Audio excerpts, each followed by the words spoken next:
नमस्कार दोस्तों। भगवान आप सभी का भला करे और आपकी सारी इच्छाएं मनोकामनाएं पूरी हों। आज मैं आप सभी को इस हाथ से रिलेटेड महत्वपूर्ण जानकारी व्यक्त करूंगा, जिसमें सर्वप्रथम यहाँ पर आपके फिंगर के एनालिसिस के बाद इस पूरे पाम का एनालाइज कर आप सभी के सामने व्यक्त करूंगा। तो यहाँ देख सकते हैं कि फिंगर की लेंथ आपके पाम के कंपेरिजन में शॉर्ट है, जो एक फास्ट डिसीजन मेकिंग हैबिट को, थोड़े जल्दबाजी व हड़बड़ी किस्म के नेचर को दर्शाता है। इस कंडीशन में इंस्टेंट अपने थॉट्स थिंकिंग के ऊपर काम करना, इंस्टेंट डिसीजन लेना, इंस्टेंट अपने लिए गए निर्णय बनाए गए योजना में परिवर्तन कर देना, ये सब कॉम्बिनेशन होता है। यानी ज़्यादा सब्र नहीं होता, इम्पेशेंट टाइप का नेचर, इम्पल्सिव और इमोशनल टाइप का नेचर यहाँ पर यह क्रिएट कर रहा है। लिटिल फिंगर की जो लेंथ है तकरीबन थर्ड फिंगर के फर्स्ट पोल के ऊपर तक गई हुई है, तो कम्युनिकेशन स्किल या मार्केटिंग स्किल, वर्क मैनेजमेंट बहुत बढ़िया होता है। जो भी काम आप अपने हाथ पे लेंगे, अपने ओर से 100% एफर्ट्स डाल उस काम को परफेक्टली डन कर पाएंगे और एक समय पर एक से ज़्यादा काम भी आप इजीली हैंडल टेकल कर पाएंगे। इस कंडीशन में मल्टीटास्किंग नेचर एंड अप्रोच यहाँ देखने को मिलता है और मार्केटिंग जैसी फील्ड में या फिर बिजनेस में अच्छा ग्रोथ करने के योग निर्मित हो जाते हैं। ये वो सारे काम जिसमें कम्युनिकेशन की रिक्वायरमेंट पड़ रही हो, इन्फॉर्मेशन या नॉलेज देने जैसे योग निर्मित हो रहे हों, कंसल्टेंसी जैसे काम करने पड़ रहे हों, तो उन सब में ग्रोथ अच्छा मिल पाता है।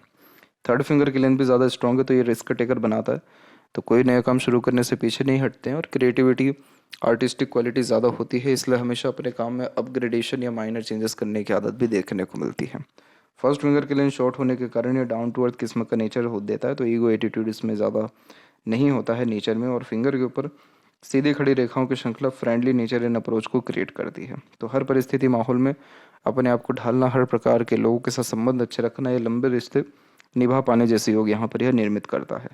फिंगर के जो नोट्स है वो फुली डेवलप नहीं है, जो कन्फ्यूजिंग माइंडसेट की निशानी होता है। अपने ही लिए गए निर्णय में बहुत ज़्यादा डाउट करते हैं और इसीलिए डिसीजन टेकिंग स्किल्स थोड़ा सा कमज़ोर यहाँ पर हो जाता है। फेलेंजेस डेवलप ठीक है और इंटरनल मार्क्स की स्थिति ठीक है, तो स्टेमिना, एनर्जी और रोग प्रतिरोधक क्षमता ठीक रहेगा। और ध्यान रहे कि ये जो नोट्स का असर है ये सिर्फ आपके केस में मिलेगा। आपका जो लिटिल फिंगर है वो बहुत अच्छा है, तो आप दूसरों को एडवाइस, सजेशन या गाइडेंस बहुत अच्छा दे पाएंगे, लेकिन जब खुद की बारी आएगी तो आपको किसी दूसरे की आवश्यकता पड़ेगी। थंब जो है शॉर्ट है, तो टू द पॉइंट बात करना, सुनना ही जो है ज़्यादा पसंद करते हैं और बहुत जल्दी आवेश में आते हैं। यव का चिन्ह भी डेवलप्ड है, तो इंट्यूशन, सिक्स्थ सेंस ठीक देखने को मिलता है। और यह जहाँ थंब का जॉइंट पॉइंट है, मांसल कम है, तो किसी भी काम में बहुत ज़्यादा नाम कमाने की चेष्टा फिर नहीं होती और बहुत जल्दी फ्लेक्सिबल नेचर अप्रोच होने के कारण लिए गए निर्णय में परिवर्तन करते हुए बार बार पाए जाते हैं। फ्लेक्सिबल नेचर अप्रोच होता है तो दूसरों को भी जल्दी माफ़ करके आगे बढ़ पाने में, यानी मूव ऑन, लेट गो कर पाने में सक्षम होते हैं। पाम का जो स्ट्रक्चर है वो जब रेक्टेंगुलर शेप में क्रिएट होता है, तो इस कंडीशन में यह शारीरिक मेहनत की वजह मानसिक मेहनत ज़्यादा अच्छे से करवाता है। और यही रीज़न है कि आपके अंदर डिज़ायर, एम्बिशन ज़्यादा रहेगा, क्योंकि थिंकिंग अप्रोच आपके अंदर थोड़ी ज़्यादा है। बात करेंगे जुपिटर माउंट के रिगार्डिंग, तो जुपिटर माउंट पहली बात तो डेवलप बिल्कुल ठीक है, जिसके कारण ये नॉलेजेबल पर्सनैलिटी क्रिएट कर रहे हैं और इस कंडीशन में ज्ञान का सदुपयोग कर जीवन में बहुत आगे बढ़ पाते हैं। नॉलेजेबल पर्सनैलिटी के अतिरिक्त तमाम तरह के क्षेत्रों के विषय में पर्याप्त ज्ञान मौजूद होता है। धार्मिक किस्म की प्रवृत्ति होती है, मैरिड लाइफ और बच्चों से खासकर बहुत अत्यधिक इस प्रकार का गुरु सुख दे पाते हैं। शनि की स्थिति पर देखेंगे तो शनि कुल मिलाकर के विकसित ठीक है और आपकी भाग्य रेखा शनि के क्षेत्र से ही निकली हुई है, और ये जब निकल रही है उस समय आपका उम्र तकरीबन बैठ रहा है 38 के आसपास में। तो 38 से 40 के मिड में आपकी ये भाग्य रेखा निकली हुई है, यानी बहुत बड़ा कोई मनोकामना, इच्छा इस समय पूरा होता दिख रहा है। और इस समय तक आते आते, यानी 38 से 40 के एज तक आते आते जीवन कहीं ना कहीं बहुत स्टेबल होता आपका दिखाई पड़ रहा है। जब भाग्य रेखा जीवन रेखा से निकलती है तो आप जैसे जातक अपना भाग्य खुद के द्वारा लिखने वाले होते हैं, इसलिए खुद के मेहनत, पराक्रम, कोशिशों के बदौलत या खुद के सोच के बदौलत जीवन में ज़्यादा तरक्की, समृद्धि कर पाते। कोई बहुत बैक सपोर्ट नहीं मिलता, सिर्फ खुद के ही यहाँ पर पराक्रम से जीवन में अपनी इच्छा, मनोकामना को पूर्ण कर पाते हैं। इस भाग्य रेखा के अतिरिक्त बहुत ऑब्स्टिकल्स भी आए, जैसे यहाँ पर ये जितनी भी रेखाएं हैं, ये सब के सब आपकी राहु की ही रेखाएं हैं, जो लगातार आपको फैमिली लाइफ के रिगार्डिंग, हेल्थ के रिगार्डिंग और लाइफ स्टाइल के रिगार्डिंग स्ट्रगल करा रही है।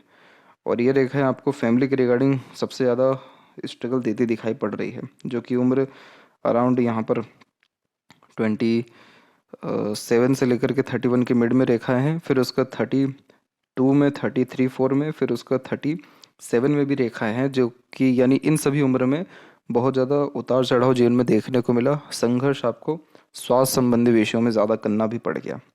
हालांकि एक सहयोगी रेखा दिख रही है उम्र तकरीबन 33 के बाद से, जिसके बाद से कहीं ना कहीं दूसरों को या किसी न किसी सहयोग अच्छा मिल रहा है, जिससे तमाम तरह के कष्ट या उत्पीड़न या तकलीफ परेशानी से आपको निजात मिल पा रहा है। लेकिन उसके बावजूद भी यानी 38 से 40 के मिड में भी आपको फैमिली के रिगार्डिंग स्ट्रगल फेस करना पड़ गया था। तो ये लक लाइन इतनी आसानी से सेटन तक नहीं पहुंची है, इसीलिए आपके काम बहुत जल्दी फ्लुएंट नहीं नहीं बने हैं, रुक रुक करके थोड़े बनते हुए देखने को मिल रहे हैं। और दूसरी जो भाग्य रेखा है वो भी जीवन रेखा से निकली, लेकिन ये बहुत ज़्यादा आगे नहीं बढ़ पाई। और चंद्र से भी भाग्य रेखा निकली तो ये भी ये आगे नहीं बढ़ पाए, यानी बहुत सारी आपकी इच्छा मनोकामना पेंडिंग ही रह गई। क्योंकि ये मन का क्षेत्र है और आपके मन को ये डिनोट करता है, तो कोई भी काम शुरू तो आपने किया लेकिन प्रॉपर एंडिंग जो है मन के मुताबिक नहीं हो पाया। लेकिन उम्र 40 के आसपास में बहुत अच्छा जो है मनोवांछित फल मिलता, और 40 के बाद से मनोवांछित फल आपको जीवन में मिलता रहेगा, इसको भी यहाँ पर ये दर्शा रहा है। इसके अलावा यहाँ पर देखेंगे तो आपके शनि पर से ही एक रेखा निकल के आपके शनि और सूर्य के बीच में जा रही है, जिसे विद्या रेखा कहते हैं। इस कंडीशन में दूसरों को एडवाइस या सजेशंस अच्छे से दे पाते हैं और उन सभी कार्यों में बहुत अत्यधिक लाभ मिल पाता है जिसमें आपका ज्ञान दूसरों के काम आ रहा हो। इसलिए as a consultant, mediator, agent बहुत ज़्यादा ग्रोथ कर पाने में सक्षम होते हैं। और सूर्य के ऊपर आपकी वी सिंबल का साइड नीचे की तरफ हो गया, तो इस कंडीशन में कन्फ्यूज़न करियर के रिगार्डिंग बहुत ज़्यादा होता है, बहुत ज़्यादा भागा दौड़ी या बहुत ज़्यादा स्ट्रगल करियर में स्टार्टिंग में फेस करना पड़ता है। कन्फ्यूज़न ये रहता है कि जो काम कर रहे हैं वो ठीक है या नहीं, कि दूसरे जगह हाथ मारना चाहिए, दूसरे जगह काम करना चाहिए। तो करियर स्टेबल होने में डिफ़िकल्टीज बहुत आती है, क्योंकि एक से ज़्यादा स्किल हाथ में रहता है, सोच नहीं पाते कि किस पे ज़्यादा फोकस दें, किसको कंटिन्यू करें। फिर आगे चल के जब वी सिंबल बनता है तो यही संघर्ष आपको आपके जीवन में सफलता भी देता है, नाम इज्जत शोहरत भी देता है, आलीशान घर भी बना पाते हैं और वेल्दी पर्सनैलिटी भी इवन हो पाती है, क्योंकि वी सिंबल का साइन यशस्वी योग को निर्मित करता है। तो यश, कीर्ति प्राप्त होने के योग और संघर्ष के बाद मिलने वाले सफलता के संपूर्ण योगों को यहाँ पर यह दर्शा रहा होता है। बुध की स्थिति पर देखेंगे तो एक से अत्यधिक रेखा मीठी बोली आकर्षित व्यक्ति, तो ये मल्टीपल लैंग्वेजेस के नॉलेज को देती है। और इस कंडीशन में व्यापारिक गुण कुल मिलाकर के ठीक देखने को मिलता है, और व्यापार से किसी भी प्रकार के व्यापार यानी इंडिपेंडेंट वर्क से लाभ बहुत अच्छा मिल पाता है। कैलकुलेशन जैसी चीज़ों में माहिर होने के साथ साथ लैंग्वेज के ऊपर बहुत अच्छी पकड़ देखने को मिलती है, और बहुत अच्छे हीलर भी होते हैं, दूसरों को मोटिवेट अपने बातों से प्रेरित या प्रभावित कर पाने में सक्षम होते हैं। दो यूनियन लाइन या दो से अधिक यूनियन लाइन जब होती है तो एक से ज़्यादा बार गहरा अटैचमेंट या रिलेशन बिल्ड होता दिखाई पड़ता है।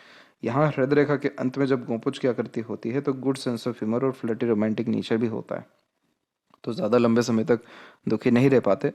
कहीं ना कहीं अपनी खुशी ढूंढना, दूसरों की खुशी में शामिल होने जैसे योग निर्मित करता है ये। और ऊपर की तरफ जब रेखा जाती है तो स्पाउस के प्रति डेडिकेशन बढ़ाता है, और जब नीचे की तरफ रेखा जाती है तो मातृभक्त बनाता है, यानी माता पिता के भी अच्छे सेवक है, उनको भी खुशियाँ दे पाने में सक्षम होते हैं। जब नीचे की तरफ ऐसी रेखा आती है तो इससे कहते हैं इमोशनल सेटबैक।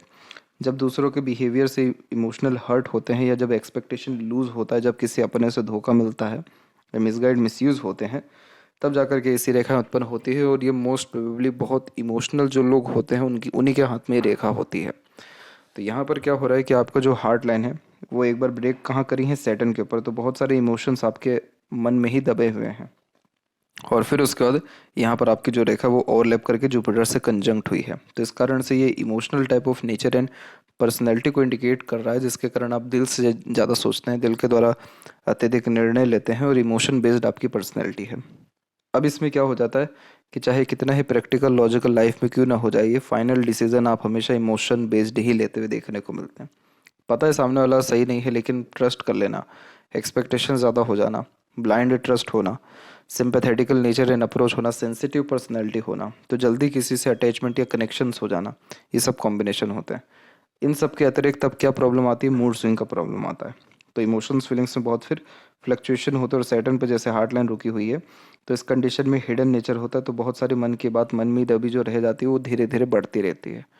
तो इस कंडीशन में जेन्युइन लाइफ में फ्रेंड होना, या अपने इमोशंस को बाहर निकालना, या फिर इमोशनल डिसीजन लेने से बचना, या एक्सपेक्टेशन दूसरों से कम रखना बहुत ज़्यादा ज़रूरी है। तब जाकर के ये इमोशनल सेटबैक जैसे इश्यूज आपको आना ख़त्म होंगे, और दूसरों से लाभ अच्छा मिल पाएगा, जितना आप दे रहे हैं इन रिटर्न आपको दुगना मिलने लगेगा, यानी इमोशंस, लव, केयर, अटैचमेंट, वो सब। और फिर किसी भी प्रकार के ऐसे इमोशनल हर्ट या ट्रबल जैसे सिचुएशंस नहीं आएंगे। यहाँ से जब रेखा निकल के लाइफ लाइन से अटैच होती है तो बचपन की यादें बहुत ज़्यादा नेगेटिव होती हैं, बचपन ठीक नहीं होता। घरेलू, मानसिक या शारीरिक तकलीफ, परेशानी जैसी चीज़ों से गुजरते हुए देखने को मिलते हैं। और ये मांगलिक योग का भी निर्माण करता है, तो मैरिज के बाद भी स्ट्रगल लाइफ में मौजूद होता है। 28 के बाद से, एज के बाद से फैमिली लाइफ या मैरिड लाइफ के रिगार्डिंग स्टेबिलिटी आने लगती है, क्योंकि मोस्ट प्रोबेबली मंगल जो है अपने अधिकतर दुष्प्रभाव 28 के एज तक ही देते हैं, उसके बाद में नहीं रहता। फिर माइंड लाइन में देखेंगे तो आइलैंड का फॉर्मेशन भी दिख रहा है, तो उम्र 22 के आसपास तक भी मेंटल लेवल का स्ट्रगल रहा। फिर यहाँ पर आपकी मंगल की रेखा काट के गई, जो माइनर एक्सीडेंट, वरीज या हेल्थ के रिगार्डिंग ट्रबल और मेंटल प्रेशर जैसी चीज़ें दिखा रही है 27 से लेकर 29 के मिड में। फिर जाके माइंड लाइन की स्थिति ठीक हुई और फिर माइंड लाइन आगे बढ़ रही है, जो एक प्रकार से straight forward type of nature को, टू द पॉइंट बात करने जैसे योगों को इंडिकेट करता है। और इस कंडीशन में मेंटली कुल मिलाकर के स्टेबल होते हैं, सीखने समझने, बातों को याद रखने की सक्षमता ठीक होती है और मेमोरी शार्प होने के कारण छोटी से छोटी, पुराने से पुरानी बातें भी याद रहती हैं। और जब बायफॉर्क का यहाँ पर साइन क्रिएट हो तो बिजनेस में या इंडिपेंडेंट वर्क के द्वारा ग्रोथ करने के चांसेस ज़्यादा बिल्ड होते हैं। माइंड लाइन वैसे लॉन्ग नहीं है, शॉर्ट भी नहीं है, नॉर्मल है, तो नॉर्मल स्टडीज़ या लर्निंग कैपेबिलिटी यहाँ देखने को मिलती है। लेकिन ये माइंड लाइन स्ट्रेट है, इसलिए एट द एंड ये आपको मेंटली स्ट्रॉन्ग व स्टेबल बनाता हुआ दिखाई पड़ रहा है, जिसके कारण तमाम तरह के प्रेशराइज या स्ट्रगलिंग सिचुएशंस को आप इजीली हैंडल टेकल करते हुए दिखाई पड़ रहे हैं। यहाँ पर देखेंगे तो जब भी मंगल की रेखा या राहु की रेखा से काट के जाती है, तो वो जो समय रहता है जीवन को, उस समय बहुत नेगेटिव थॉट्स भी आते हैं, नेगेटिव सर्कमस्टांसेस क्रिएट होते हैं लाइफ में और नेगेटिवली सिचुएशंस के द्वारा इन्फ्लुएंस होते हैं, जिसके कारण बहुत एक्सट्रीम लेवल का मेंटल टेंशन, प्रेशर या एंजाइटी इशू इस कंडीशन में रहता है। तो ये समय आपके जीवन का जो रहा है वो यहाँ पर रहा है 28 से लेकर के 30 के मिड में। दूसरा जो रहा है वो रहा है 37 और 39 के मिड में, और तीसरा रह सकता है अराउंड 44 के एज के आसपास में। ये 3 समय थोड़े ज़्यादा दिक्कत या कष्ट में दिखाई पड़ रहे हैं। लाइफ लाइन के भी ऊपर आप देखेंगे तो जब ये रेखा काट के मंगल की, उसका लाइफ लाइन बिखरा, जो कि हेल्थ के रिगार्डिंग स्ट्रगल देता है। और यहाँ पर जब ये मंगल की रेखाएं काट रही हैं उम्र तकरीबन 34 से 36 के मिड में, और लगातार काट रही हैं ये रेखाएं, तो उस कंडीशन में आपको फैमिली इश्यूज से भी गुजरना पड़ा, यानी फैमिली के रिगार्डिंग स्ट्रगल फेस करना पड़ गया, हेल्थ के रिगार्डिंग भी प्रॉब्लम हो गया, और लक यानी डिज़ायर या एम्बिशन में भी कहीं ना कहीं कमियां, प्रॉब्लम आई और अननेसेसरीली एक्सपेंसेस से भी गुजरना पड़ा। लास्टली जो रेखा काट के जा रही है शुक्र से, वो 38 में काट रही है। फिर उसका बाद अनदर 42 में, 44 में भी प्रोग्रेस लाइन है। फिर अनदर एक आइलैंड का फॉर्मेशन है, ये अवेलेबल है आपके अराउंड 50 के एज के आसपास में ही। फिर एट द एंड आइलैंड का जो फॉर्मेशन के बाद फिश सिंबल है, ये बहुत पॉजिटिव साइन है, क्योंकि इस कंडीशन में सडन गेन, प्रोग्रेस, लंबी आयु, अच्छे स्वास्थ्य और तमाम तरह के जो भी अनसर्टेनिटीज़ या ट्रबल लाइफ में आता हुआ दिख रहा है, इन सब से किसी न किसी प्रकार के डिवाइन हेल्प या दूसरों के हेल्प से बाहर निकलते हुए भी आप दिख रहे हैं। आपके जीवन में जो सहयोगी रेखा का उद्गम हुआ, वो उद्गम हुआ 33 से, तो 33 के बाद से आपको दूसरों का या किसी न किसी का सपोर्ट अच्छा मिलने लगा, जिससे स्ट्रगल वरीज कम हुई, और उसके पहले तक कोई ज़्यादा सपोर्ट नहीं था। फिर अभी के समय में देखेंगे, यानी उम्र तकरीबन 44 एंड 5 के बाद में आपको आपके बच्चों का बहुत अच्छा सपोर्ट मिलेगा, इसीलिए ये सपोर्टिव लाइन इतनी स्ट्रांग है। और एट द एंड लाइफ में इंटरनल पीस और जब सेटिस्फेक्शन मिलता है और जब सारे डिज़ायर और एम्बिशंस कंप्लीट हो जाते हैं लाइफ में, उन लोगों के हाथ में फिश सिंबल का साइन लाइफ लाइन के ऊपर होता है। इसलिए ये लंबी आयु, अच्छा स्वास्थ्य और अंततः मोक्ष प्राप्ति के योग भी निर्मित कर ही देता है। और जब बाहर की तरफ रेखा जाती है तो यात्रा को सौभाग्य मिलना या फिर एक से ज़्यादा जगह पर रेसिडेंस होना, ये सब कॉम्बिनेशंस भी ये क्रिएट करता है। मंगल का कनेक्शन कहीं ना कहीं थोड़ा यहाँ पर एग्रेसिव, फ्रस्ट्रेशन और इरिटेशन क्रिएट करते हैं, और ये 28 तक ही करते हुए दिखाई पड़ रहे हैं, उसके बाद में ऐसे नहीं है। शुक्र की तरफ से बहुत प्रॉब्लम आ रहा है, तो इसीलिए आपको फैमिली में इन लॉस के रिगार्डिंग कहीं ना कहीं स्ट्रगल, स्ट्रेस ज़्यादा मिला है। इसके अलावा आउटर मार्क्स डेवलप ठीक है, तो मेंटली आप फुली स्ट्रांग दिखाई पड़ रहे हैं, इसीलिए आपके अंदर करेज यानी जुनून, हौसला, पराक्रम और सहनशीलता, ये कुल मिलाकर के ठीक है।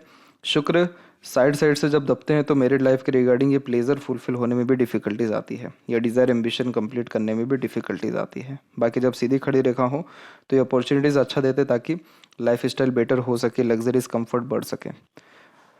और जितनी भी आड़ी रेखाएं सब अननेसेसरीज वरीज दे रही हैं, तो शुक्र भी इस प्रकार से जब दबता है तो मैरिड लाइफ के लिए थोड़ा स्ट्रगल फेसेस ये क्रिएट करता है।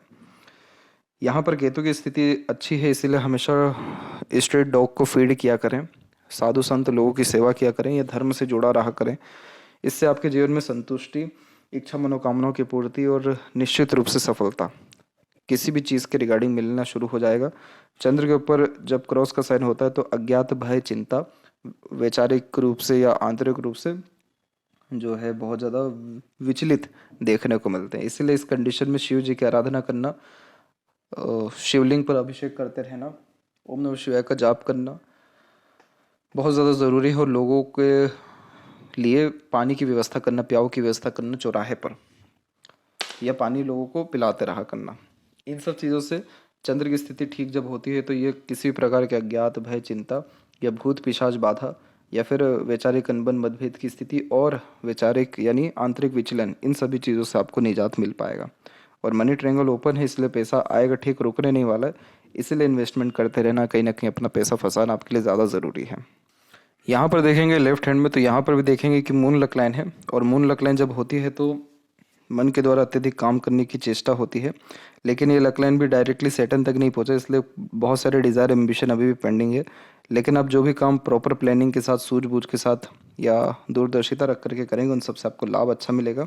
और एक बहुत बड़ा कष्ट, यही उम्र तकरीबन 33 से लेकर के 36 के बीच में था, और इसके बाद से फिर कोई भी ऐसा मेजरली दिक्कत या परेशानी नहीं है।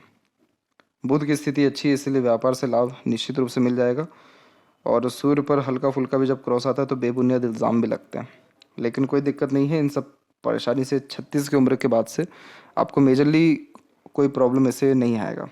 और जो 36 से लेकर के 40 45 तक का समय रहेगा, लगातार उन्नति, प्रगति या फिर प्रगति यानी प्रगति और सुख सुविधा अर्जित करते हुए ही दिखाई पड़ रहा है।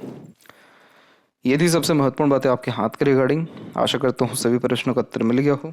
तब तक आप अपना ध्यान रखें। आपको बहुत बहुत धन्यवाद।